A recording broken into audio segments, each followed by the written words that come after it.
What's happening? How to buy a homies? Oh, I'm excited for today's episode. A little bit of a departure, but a chance to help you with your mindset. 2026 is a crazy bonkers year. So I brought in someone that I'm proud to call a friend now, a guy who's always sticking up for the little guy.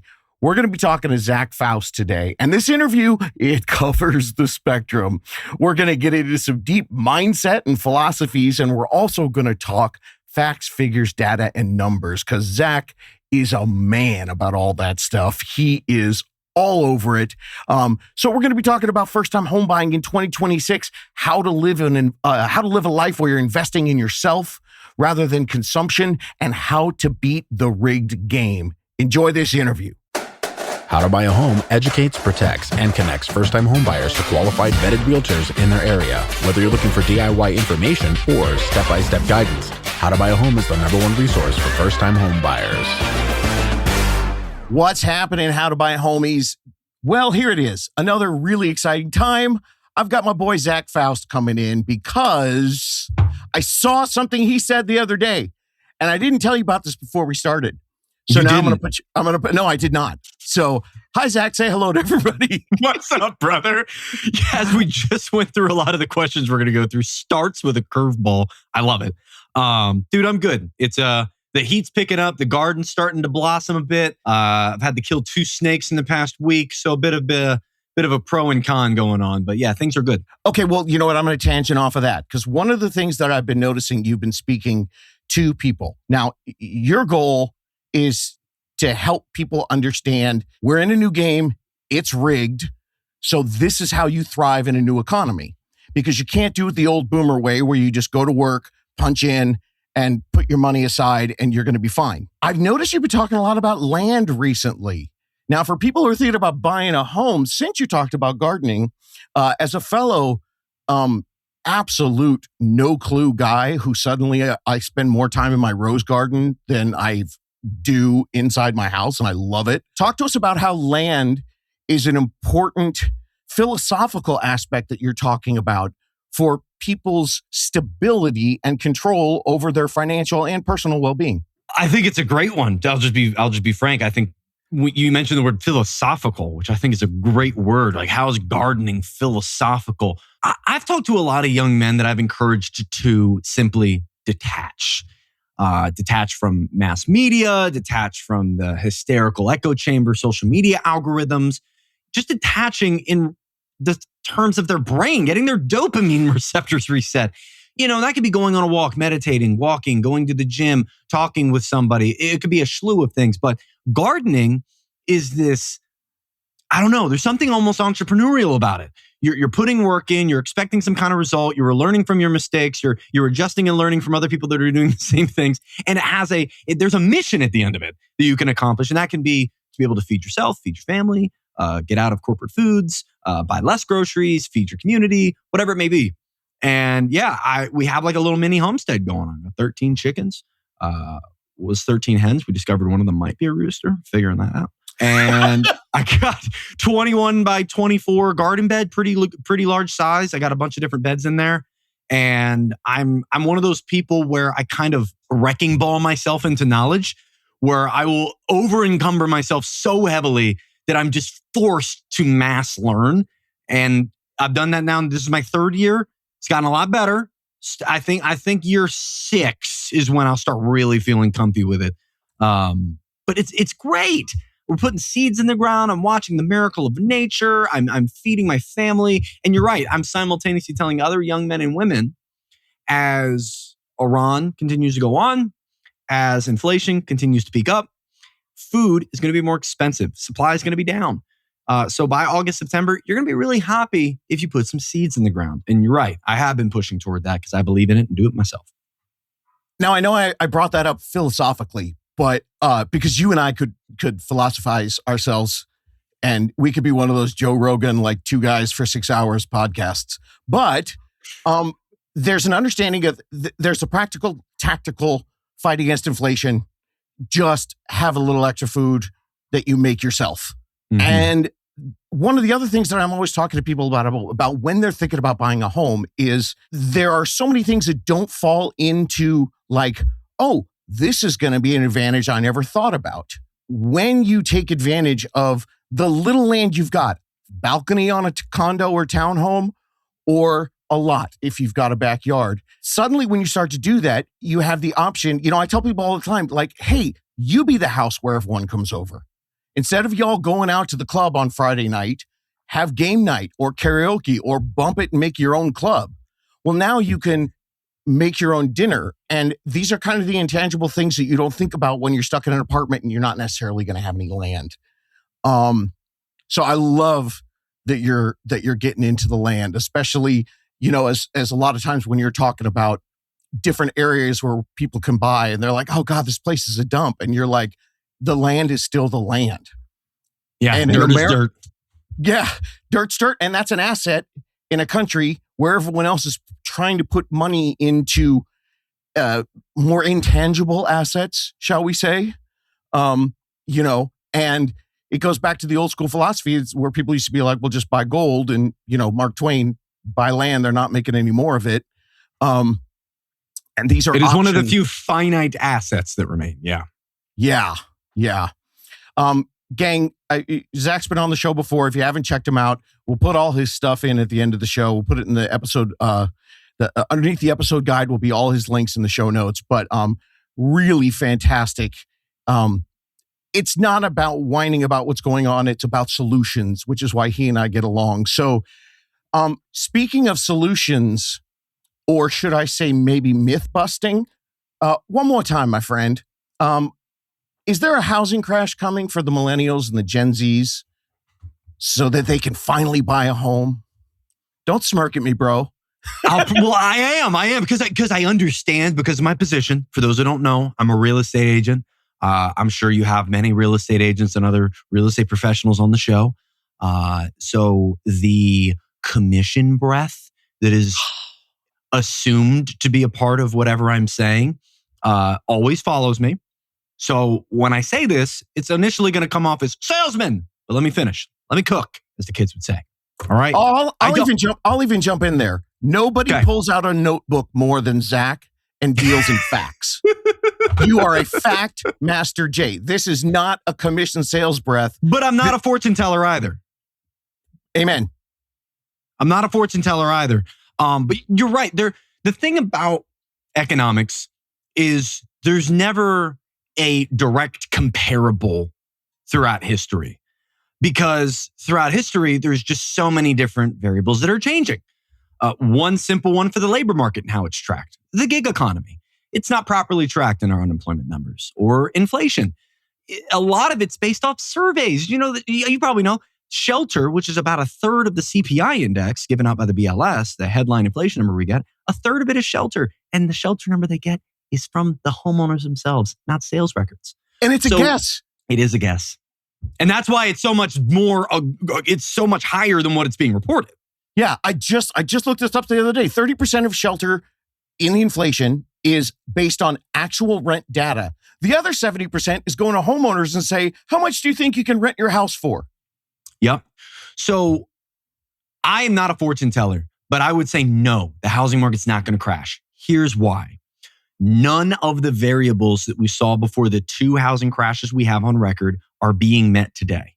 2008 and the great financial crisis, and then the Great Depression, 1929 through 1935, are the only two times we have had a statistical crash in the national housing market, which of course is a very regional thing, housing.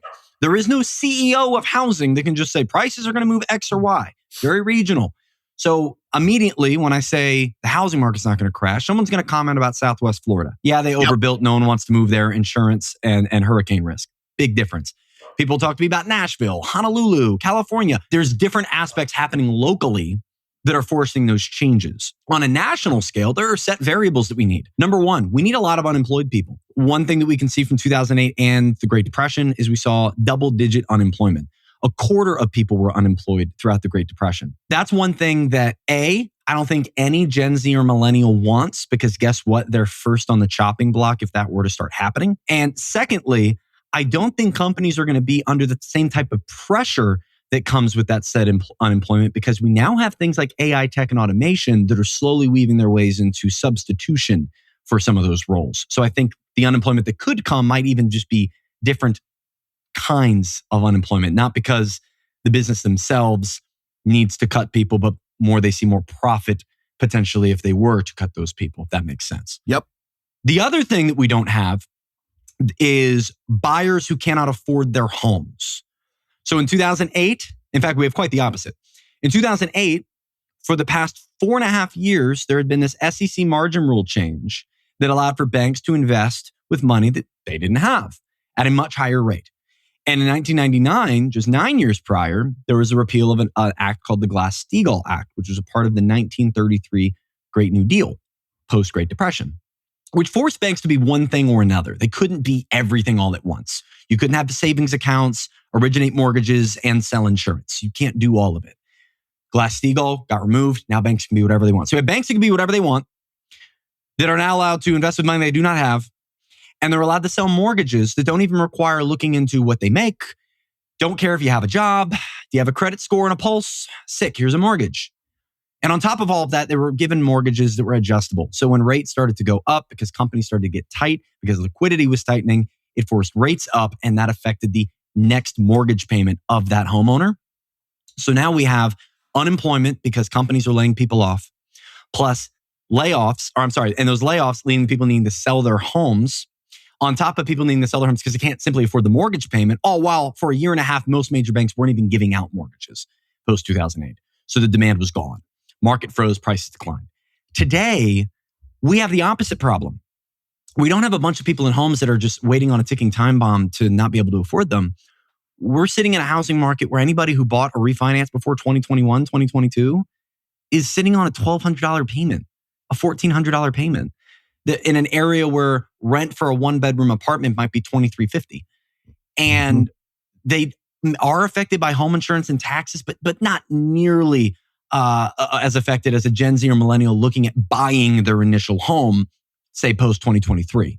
We need high supply and low demand to create price pressure from the top down.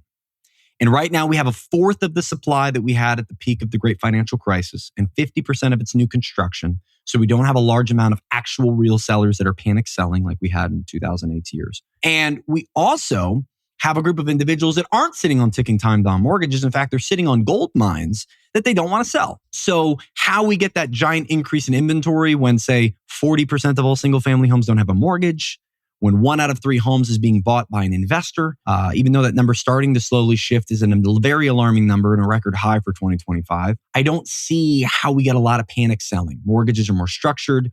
The people buying aren't really people, or not majority, but a great portion aren't really people. Mortgage structure now isn't allowing for these people to own homes they can't actually afford. They're vetted more efficiently.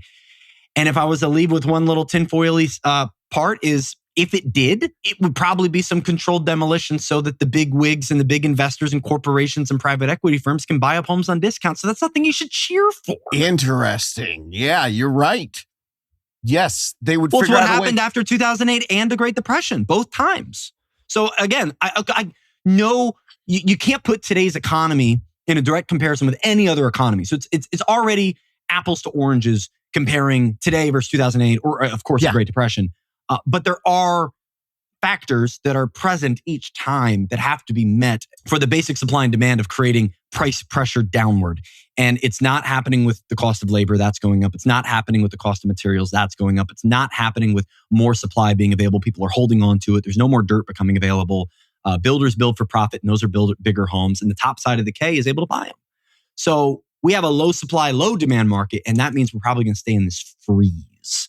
And I think that freeze could last for a while. I agree with you on that. I've been talking about the freeze. I'm talking to my mortgage professionals. Rates go up very quickly and they come down very slowly. We went from 8 to 6. It took fourth quarter 2023 to first quarter 26. Now, if we'd settled into that, maybe this freeze would have opened up a little bit, but then voila, Iran. And rates went from 5.99 to 6.7. So where we're sitting right now, I don't think a crash, because of everything that you said. I talk about low inventory so much on this show that my producer made a drop like I'm a morning zoo radio show. And every time I say it, you hear low inventory. They made a soundboard for you. He made a soundboard drop. It's hysterical. That's great. Because when that crash happened in 2008, the builders got slammed. They went from producing 1.2, 1.3 million homes a year to 400,000, 500,000. And current estimates, we're still about 4 million behind. So yes. Yeah. And then you can look all the way at building permits, the beginning of it. Exactly. It's low. Yeah. I'm not a fortune teller either. I've just been here, since 2019 trying to explain to everybody, I don't know if this is going to keep going, but low inventory says that it probably will, because buyers in 2021 were like, I don't want to deal with all this bidding war. And people don't even realize we were in a low inventory market in 2019. Very much so. We had been a statistical seller's market since 2012, actually. And we just went into a super powered one post-COVID. But that's why prices went up so dramatically, is because we had this insane demand for low rates mixed with a low supply market that did not gain supply because no one wanted strangers in their house. So with that, can you see first-time home buyers finding ways to purchase homes in this current, what the media is calling high price, high interest rate housing market? No, not any fair ways. I'll preface it with fair. I don't think there's any fair ways. Because there was a time where a person who worked at Walmart for more than 3 years and didn't have a stupid car, especially if they were single, could buy a house, right? Nationally, not just in specific markets like West Virginia and Alabama. Nationally, very normal to be able to raise a family off of just 2 normal ass jobs. Now we have dual attorneys that are having to hedge their bets as to whether or not they buy now, buy later, maybe buy a little bit smaller because it's not as affordable. That's not fair. So it's initially like I loaded into this housing market on medium. Now it's on hard, if not expert. If we're speaking about historic housing affordability, it's on expert because it's never been this bad. So to assume it's the same as when I went to buy is just not fair whatsoever. And what I did to be able to buy my home cannot be followed today. It won't work. It just won't work. I bought a $160,000 home with an acre of land, 1,600 square feet, and had a mortgage of $950,000. I worked a job and my wife was a teacher's assistant. I made $46,000 a year that year. So that sounds like a myth today, because it is. Now, let me tell you 3 things I think can get you a better chance at getting an opportunity at a home. Number 1, your career. I don't think if you're in a fixed income position that you're safe, because I don't think that your corporation is going to be very enthused or enthralled or motivated to increase that wage in the next 5, 6, 7 years. And if you're not in a position where you think you can make $100K a year within the next 3 years, you need to start looking at something else. I'm watching also the job market of the white collar entry level, fresh out of college, looking for a job. Yeah, that labor market's atrocious right now. Getting a job as a sub 30 degree holding individual right now, the underemployment rate, especially of those individuals, is dramatic. 50 and 60% underemployed. Tech, medical. Everybody was being told when I was a kid, go code, you'll have a great job, you'll be able to buy a house. Now, Claude could code 3 apps by the time we're done this video. So I think having a career that actually matches the wages you're going to be required, and that may be getting into sales, getting into something with a license, getting into a form of trade, something that you can have flexible income, bonuses, commissions. It may be a little scary, but frankly, I think those are the only people that are really going to benefit themselves. Number 2 is location. I've talked to a lot of people where the beginning and end of the conversation around why can't I afford housing in my area is because they're in New York. It's because they're in New Jersey. They're in Miami. They're in California. You got to move.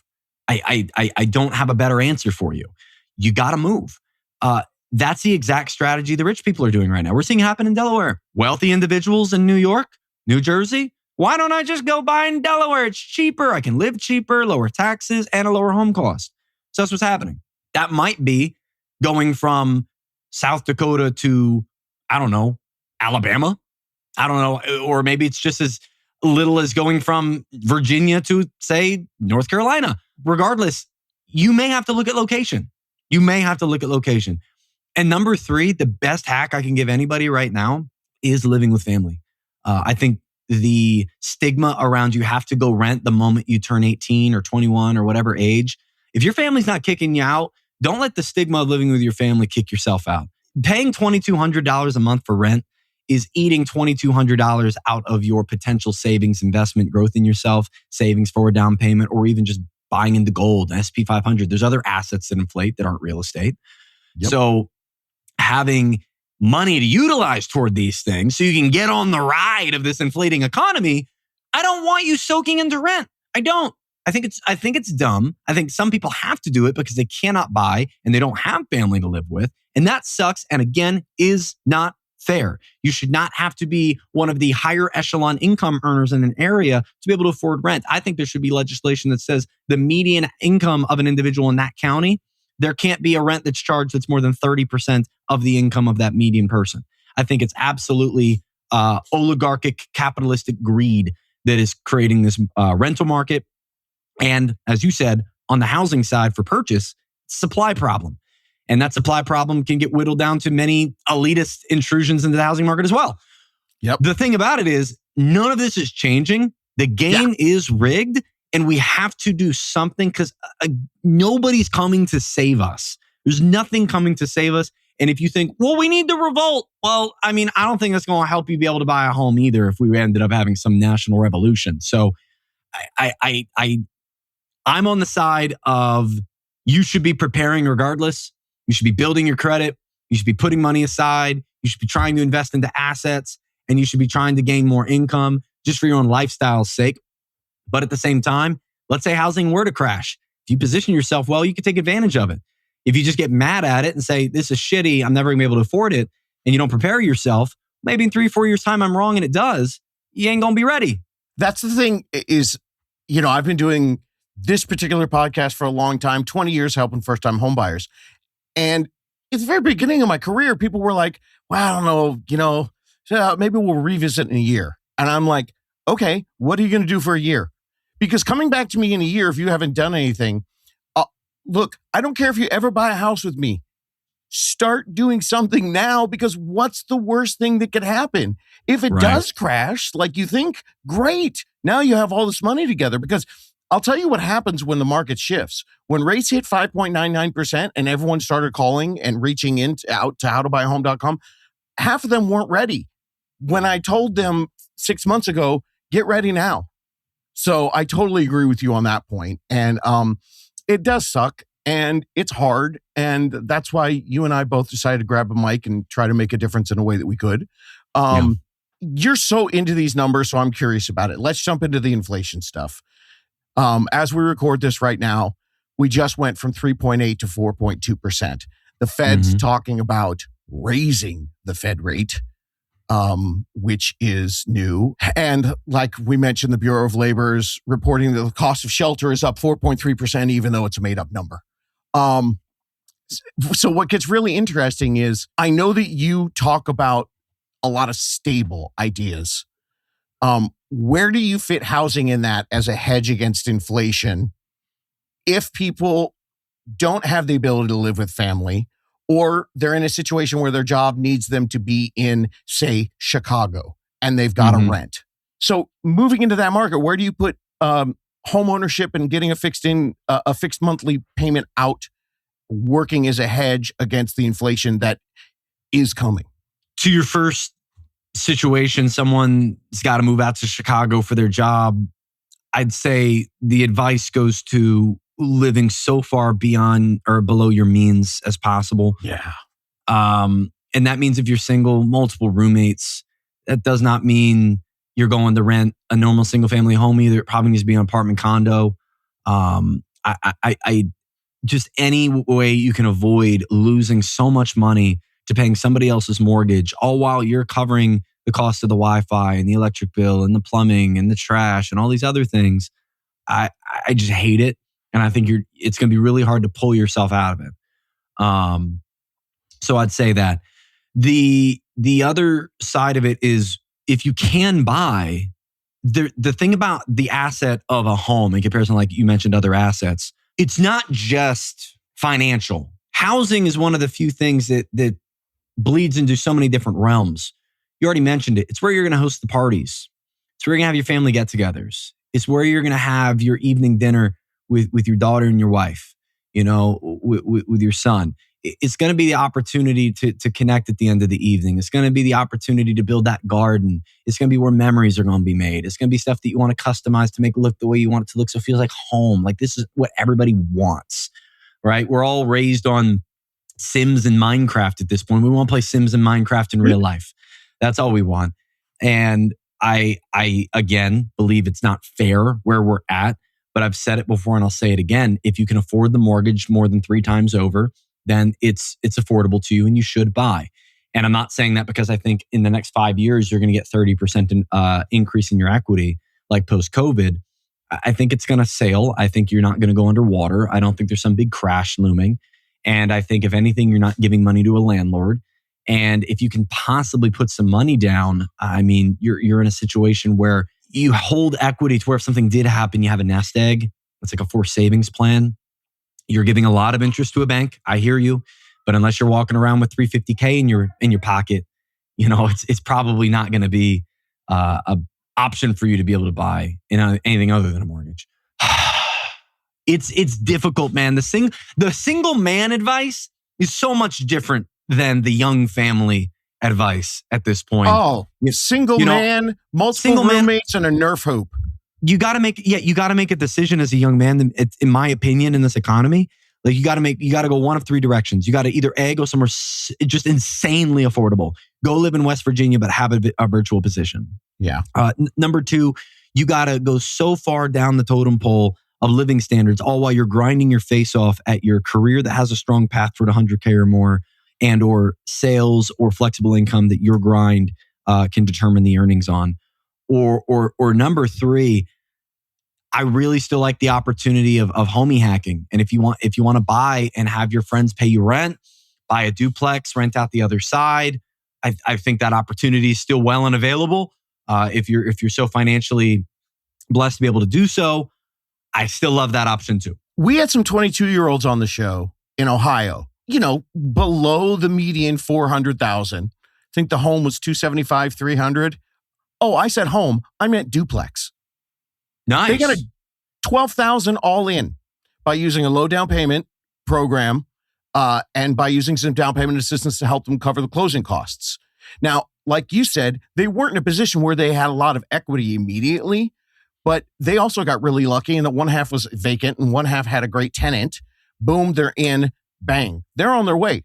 22 and 23 years old. Having somebody else hedge against their mortgage. All these things that you're talking about, it's not a lot of stuff you hear mainstream because it's not slick. You're not standing in front of a Lamborghini telling everybody how to make money immediately tomorrow. You're talking about the safe and stable ways to defeat what is a system that's working against us. Within that, where do you put investing?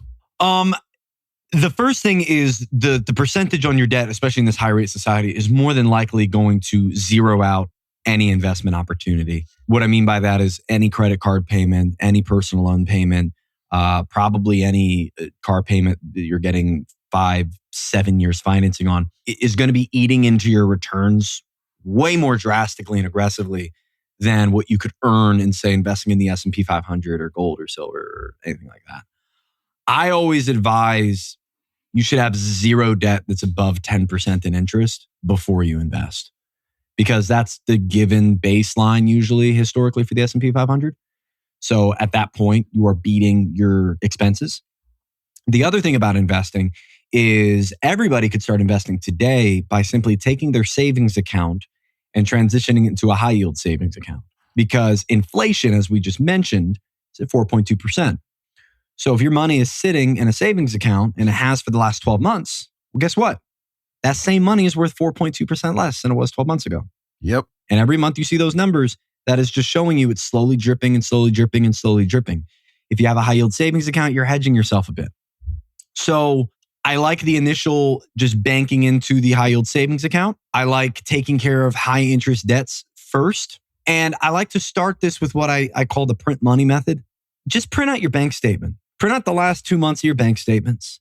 Get a green, a red, and a yellow highlighter. Highlight your income and money in green. Highlight your necessities, things that you absolutely need, can't live without, in yellow. And everything that you don't necessarily need, mark in red. And then run some math. What's green minus yellow? What are you left with? If you only paid for your necessities, what would you be left with? Then add in the rent or the red, minus that. How much are you left? $100, $1,000, negative money. That gives us the idea mathematically on what our potential investing surplus might be. If I were to get rid of these subscriptions and not have gone to that concert, okay, I would have had $376 left. What could I have done with that? And that leads me to the number one piece of advice that I give people that I follow myself.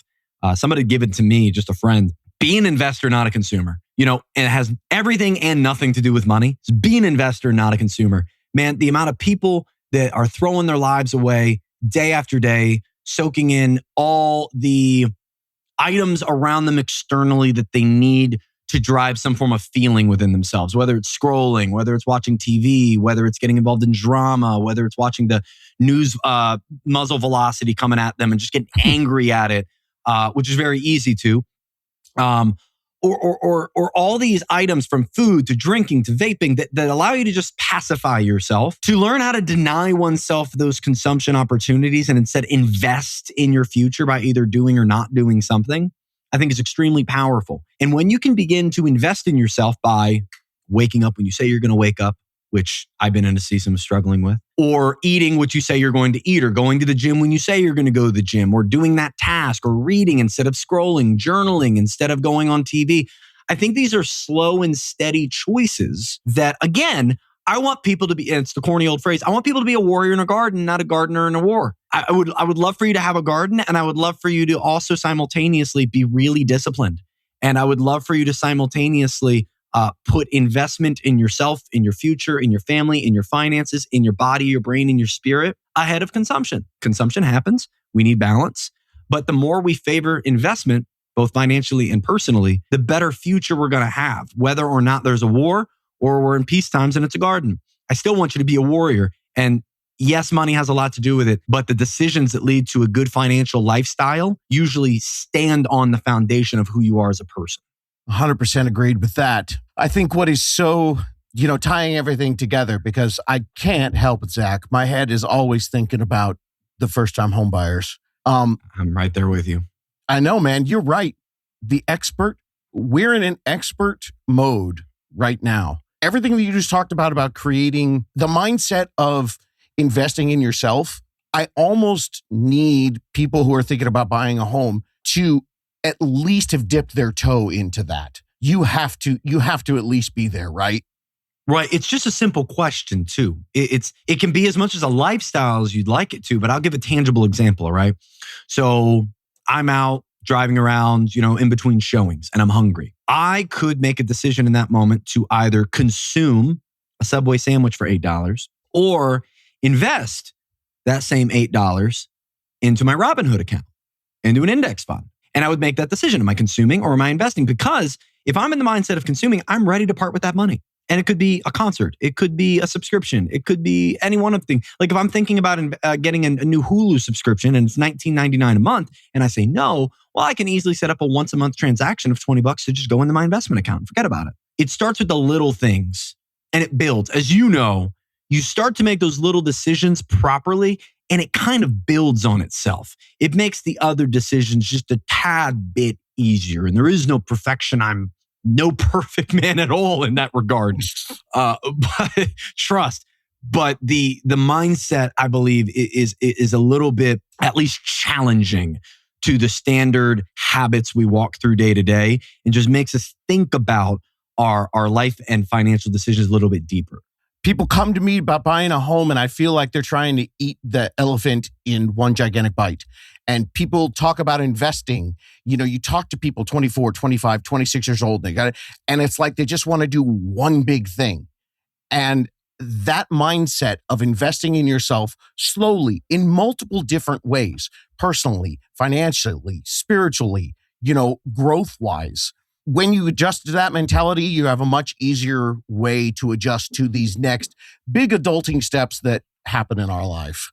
So, I could keep going and talk with you for hours, my friend. Okay, I'll put you on the spot one more time. We'll wrap it up, dude. I know you've been out and about and you've been doing all kinds of things. What's your one, I'll give you a platform right now. Big thing to tell my audience right now as we head into the middle of 2026. It is a rigged game.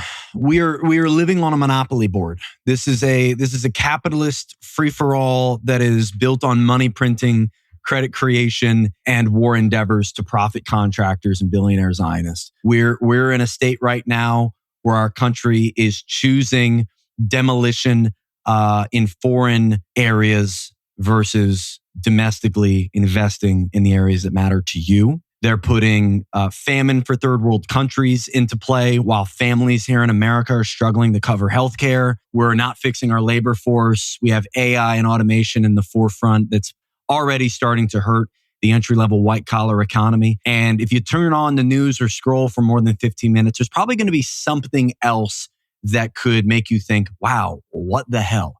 And I would encourage you to disconnect. Now, this is my opportunity to go ahead and tell you where you can find me and to subscribe to my podcast on YouTube and Spotify and all those things. But I'm actually going to say something different. I would love if you never, ever, ever consumed a piece of my content and instead decided to fully 100% disconnect from the emotion and brain chemical altering devices in your life. To give yourself the opportunity to be bored, to go on walks, to play Jenga, to do puzzles, to journal. Pick your analog activity of choice. And especially for all my people that really want to improve their mindset, can I tell you one thing that I hear the most right now? Is that people economically are so downtrodden, they don't want to go on in this system. They don't want to be a part of what's going on. And to those, for some, I'm saying, well, then why are you here? Go to Italy, go to Greece. Like, you're a single dude, just leave. I heard it's beautiful over there, dude. You can leave. You know you can do that, right? And I'm very American, very patriotic. I served in the army. Yeah, I can leave. Like, yeah. But the ability, maybe you don't have the ability to geographically disconnect and relocate, but mentally to be able to relocate yourself and disconnect, I think is extremely powerful, and science would back it. The will to do life, the lust that maybe we miss for the little things, like the little feelings, the moments of true emotion, the feelings in our gut, the excitement, the joy of connecting with individuals, the appreciation of the little things with our family. A lot of that for a lot of people feels nullified in the last 5-10 years. Yeah. And that's the dopamine. That is the chemicals firing in your brain, the constant need for affirmation, attention, or just something to bleed your eyes, ears, and brain into, instead of sitting with your brain, seeing what comes to mind, seeing what thoughts you can go through, seeing what comes out if you were to write, journal, start logging your day, putting down tasks, goals, keeping like at the beginning of this notebook. I see if I can find it real quick. Oh, it's my other great notebook. Logging my workout. Here's one. I substituted the workout. Like logging my workouts as I'm going. Writing down what I'm doing for content. I do it for the content, but I also do it for me because I'm so tired of the devices. I'm so tired of seeing data centers that are about to just bring all of this that we're experiencing now in 20x it. And I'm encouraging as many people as I can to get back control of themselves and to do tough things. Because scientifically speaking, doing tough things gives you a greater lust for life. It's legitimate. Doing tough things literally increases a part of your brain, grows in size, and it makes it easier to do the hard things. It makes you start craving the harder things. The ruck marches, the cold plunges, the tough gym sessions, the focusing on reading or studying when all you want to do is play the video game. Stop leaning towards the things you enjoy and bring you comfort all the time because it's killing us. We're consuming all the time. All these corporations, they want your brain. They want your voice. They want to know where you lean and how to get money out of it. They want to get your attention. Okay? Don't give it to them. Take back yourself. There's no form of opposition greater than taking authority over that in which they have control over. You are the greatest asset to them and you have full control over that asset. I'd encourage you to disconnect. That does not mean unsubscribe from this podcast though, because this is super valuable. Don't leave David hanging. I appreciate it. No. Because here I am. I'm sitting at my desk again. And this is what has kept me going during these last periods. There's my journal.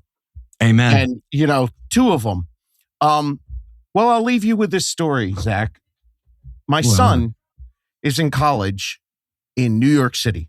So you want to talk about a place that is throwing consumption at you. I mean, Did you ever see the movie Minority Report? Am I dating myself? Have you seen that film? No, I have not.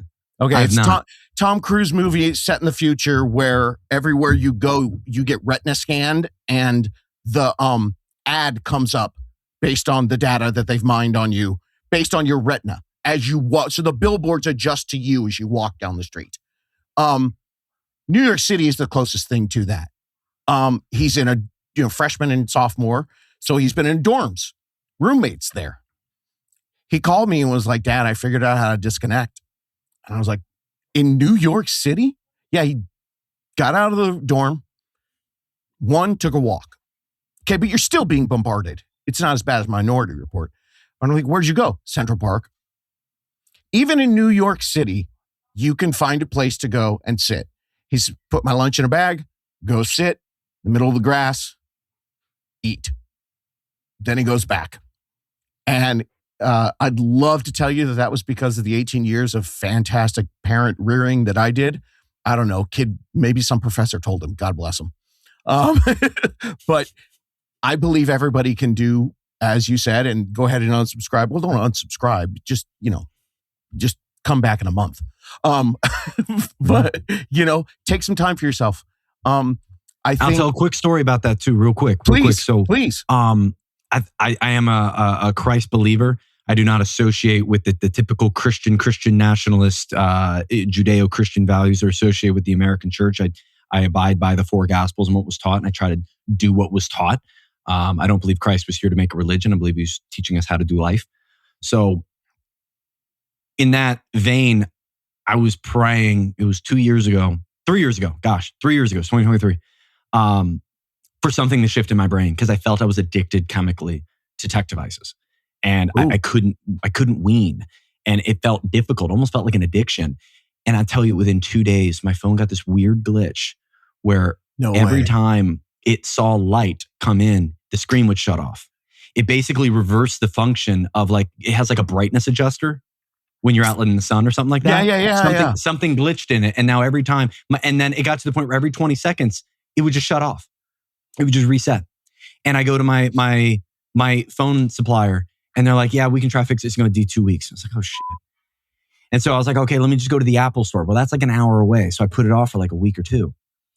And then I go to the Apple store and there's like, "There's no real way you can fix it. You're going to just have to buy a new one." And I was like, "I don't want to buy a new one." And so I put it off for another 2 weeks before I finally ordered a new one, got it within a week. And before I knew it, it had been 5 weeks without really my phone, an hour of screen time a week. And I felt everything I remembered feeling as a kid. I figured out that boredom is the cure. Like silence is the key. And there's a level to that within certain positions. I'm sure people are hearing like, "That's impossible for me. I work via my phone." I get it. But man, the disconnecting aspect I think is so incredibly powerful. It's a shock to the brain. It's a shock to the system. But usually anything good in life starts with doing something you don't want to do. I would highly encourage it. Go to the Appalachian Trail. Go to your local park. Do something. I don't care what you believe in. If you want to call it the hand of God that touched your phone, or if you want to call it E.T.'s finger that put a little glow and broke it. Phone home. There are forces that are reminding us that boredom creates just as much as you can learn from listening to other people, you can learn a lot from listening from yourself. Amen. And Hollywood's God said it best, Morgan Freeman. He said, if you pray for patience, God's not going to give you patience. He's going to give you opportunities to be patient. Yes. And that's what he put me through right there. He said, "I'm going to give you this opportunity then." So that's amazing that it was a couple days after you prayed for it. It was within the same week. I didn't connect it at first. It wasn't until the end of the 5 weeks that I put 2 and 2 together. Yeah. It was a little bit of like your buddy like hitting you on the head. Well, just put your phone down, dummy. Yep. Oh, okay. You mean got it? You mean I don't have to immediately respond to everybody? It's like my wife and I will be like hanging out and she'll immediately respond to someone, and I'm like, "Well, honey, just like wait." And she's like, "Well," and I go, "Does this person like you?" Would this person be fine if you were talking to your kids? Or like, what about me? I haven't returned a text in the last 45 minutes while you and I have been talking. Everyone's going to be fine. Find yourself. I love it. And I do want to let you know, you can also do this by limiting what you do. So if you limit, if you're normally a 2.5 hour scroller, limit yourself to 20 minutes. That's a good way to start. And I highly recommend that you go find Zach. If you want data, if you want information, go find him. We'll put it all in the show notes. I listen to him to get my data, and I'm a data nerd, so that's fun. So thanks for coming, buddy. I appreciate it, man. Thank you, brother. And thank you to everyone listening. I think they're in a better position for being in your community, man. Thanks, dude. We're going to put all his socials and places you can find him or not find him, as he recommends, right in the show notes. Of course, the episode guide's going to be down there too. If you want to find your specific details about how to beat this rigged game, everything you need to know is here. It's all in the episode guide. Find a title. And of course, if you have a question, something that you just can't find, go to howtobuyahome.com. There's a button to ask David. I respond myself. No AI, no robots, no team members. Me. So ask your question, and when you're ready to get your own plan started and take control and start investing in yourself, of course, there's a place for you to ask for your unicorn team so you can get started doing something that the unicorns do that 99.9% of the real estate industry is not interested in, and that's helping you start a plan.